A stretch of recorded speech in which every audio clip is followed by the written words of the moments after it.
పరిశుద్ధ గ్రంథము నుండి పాత నిబంధన గ్రంథము ఆదికాండము 13వ అధ్యాయము. అబ్రాము తనకు కలిగిన సమస్తమును తన భార్యను తనతో కూడానున్న లోతును వెంటబెట్టుకొని ఐగుప్తులో నుండి దక్షిణ దేశమునకు వెళ్ళెను. అబ్రాము వెండి బంగారము పశువులు కలిగి బహుధనవంతుడై ఉండెను.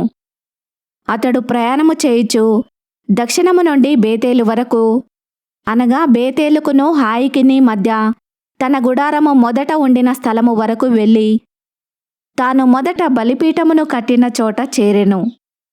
అక్కడ అబ్రాము యెహోవా నామమున ప్రార్థన చేసెను. అబ్రాముతో కూడా వెళ్ళిన లోతుకును గొర్రెలు గొడ్లు గుడారములు ఉండెను గనుక వారు కలిసి నివసించుటకు ఆ ప్రదేశము చాలకపోయెను. ఎందుకనగా వారి ఆస్తి వారు కలిసి నివసించలేనంత విస్తారమై ఉండెను. అప్పుడు అబ్రాము పశువుల కాపరులకును లోతు పశువుల కాపరులకును కలహము పుట్టెను. ఆ కాలమందు కనానీయులు పెరిజ్జీయులు ఆ దేశములో కాపురముండిరి. కాబట్టి అబ్రాము, మనము బంధువులము గనుక నాకును నీకును నా పశువుల కాపరులకును నీ పశువుల కాపరులకును కలహముండకూడదు. ఈ దేశమంతయు నీ ఎదుట నున్నది గదా, దయచేసి నన్ను విడిచి వేరుగా నుండుము.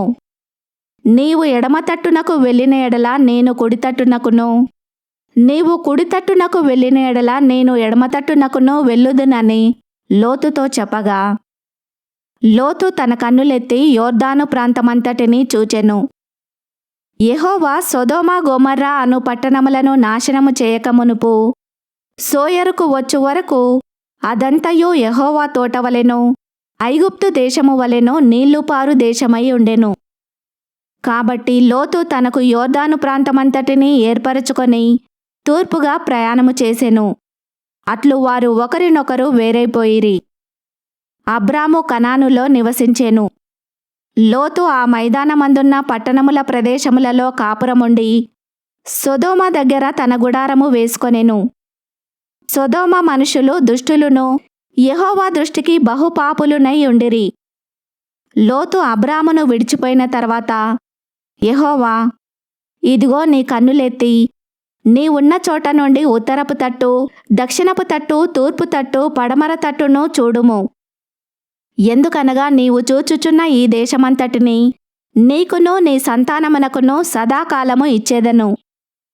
మరియు నీ సంతానమును భూమి మీద నుండు రేణువుల వలె విస్తరింపజేసేదను.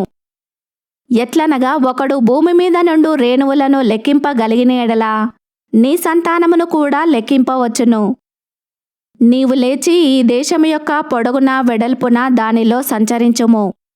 అది నీకిచ్చేదనని అబ్రాముతో చెప్పెను. అప్పుడు అబ్రాము తన గుడారము తీసి హెబ్రోనులోని మమ్రే దగ్గరనున్న సింధూర వృక్షవనములో దిగి అక్కడ యెహోవాకు బలిపీఠమును కట్టెను. ఈ వాక్యమును విన్న మిమ్ములందరినీ దేవుడు దీవించునుగాక. ఆమెన్.